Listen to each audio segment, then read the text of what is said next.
E, Theo, pensando em presenças e ausências nessa foto, chama atenção agora a presença, né, dos comandantes das três forças que foram convidados pelo presidente Lula.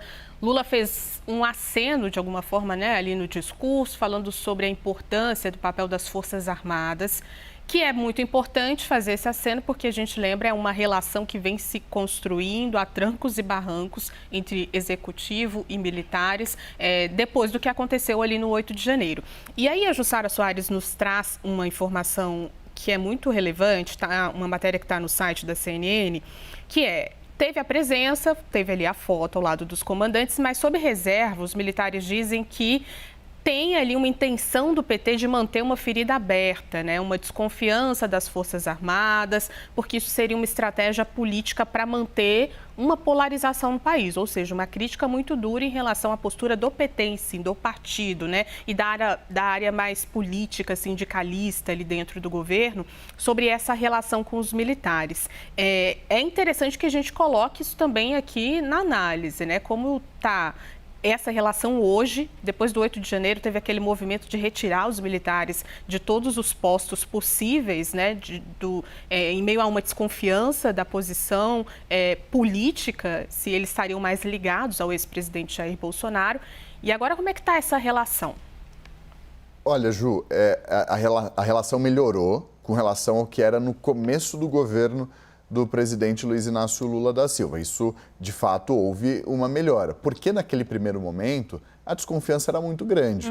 Ainda mais depois do que aconteceu no dia 8 de janeiro. Havia inclusive, aos poucos isso foi sendo mostrado, com a participação de militares infiltrados. E aí a gente está falando especificamente dos Kids Pretos, aqueles militares do Exército Brasileiro que fazem parte das Forças Especiais, um grupo de elite dentro do Exército Brasileiro. Pós 8 de janeiro, o que houve foi uma desconfiança generalizada de parte do governo, do entorno direto do presidente Lula.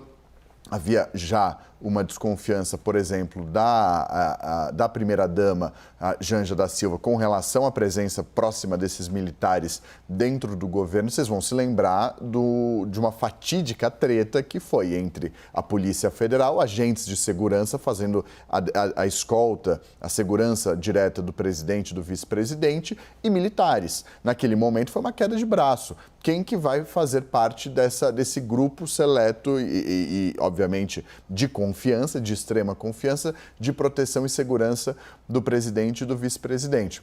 E ficou aquela queda de braço, inclusive nos bastidores de integrantes da Polícia Federal e integrantes das Forças Armadas. Houve uma troca no Gabinete de Segurança Institucional da Presidência da República depois da reportagem do Leandro Magalhães, aqui das imagens que ele revelou do Sistema Interno de Segurança da Presidência com relação à postura do GSI no dia 8 de janeiro de 2023, mostrando ali um pouco do que pode ter sido um erro da segurança de dentro do governo do presidente Lula naquele momento e a relação com os extremistas que estavam dentro do prédio público. Estou dizendo tudo isso porque ajuda a explicar como, num primeiro momento, foi essa relação. Houve uma mudança nessa relação ao longo desse período. Houve trocas importantes ao longo desse período e que ajudam também a entender essas relações interpessoais e também institucionais.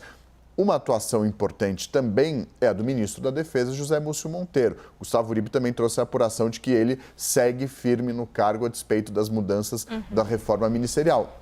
Esse é um ponto importante, com 2 desafios dele no Congresso Nacional, que é uma PEC envolvendo militares para se retirarem e irem para a reserva no momento de disputar uma possível eleição, aquela PEC dos militares que a gente bate muito na tecla, você faz uma cobertura muito aprofundada disso ao longo dos últimos tempos, e aquele projeto de lei que trata de uma mudança que veio com um pacote fiscal de aposentadoria, né? A antecipação da ida para a reserva, a antecipação da idade mínima para ir para a reserva.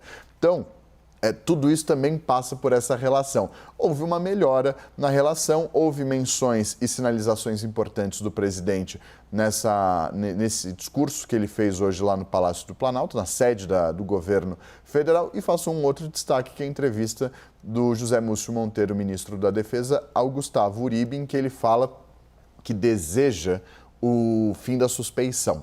Ele diz que a suspeição precisa acabar. O que ele quer dizer com isso? Há uma desconfiança e há um temor de uma parte da população de uma presença generalizada desse sentimento golpista dentro do Exército. Ele diz que é importante que esse dia aconteça e é importante também que as investigações sejam concluídas para mostrar que esse não é um comportamento e um sentimento generalizado dentro das Forças Armadas, mas isso foram exemplos pontuais, pequenos, perto, obviamente, da quantidade do efetivo, tanto do Exército quanto da Marinha e da Aeronáutica, de quem pensa ou pensou dessa maneira ao longo dos últimos tempos. Então, acho que é um destaque importante a se fazer, porque mostra que a ideia é dar um passo adiante depois da dificuldade que as Forças Armadas tiveram ao longo dos últimos tempos de rebranding, de mudança da imagem.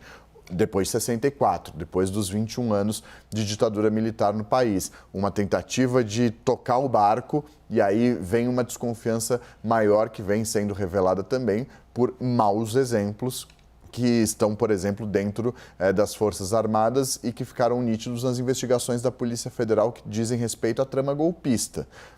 Pessoas importantes dentro das Forças Armadas que tinham esse sentimento golpista, que tentaram emplacar e convencer outros colegas, inclusive superiores e hierárquicos, a embarcar. Não deu certo, mas as investigações deixaram isso muito nítido, né? Então, dizendo tudo isso, porque eu acho que a avaliação é de que houve uma melhora, sim, na relação. Obviamente não é o cenário ideal, mas houve uma melhora com relação ao que a gente via há 2 anos.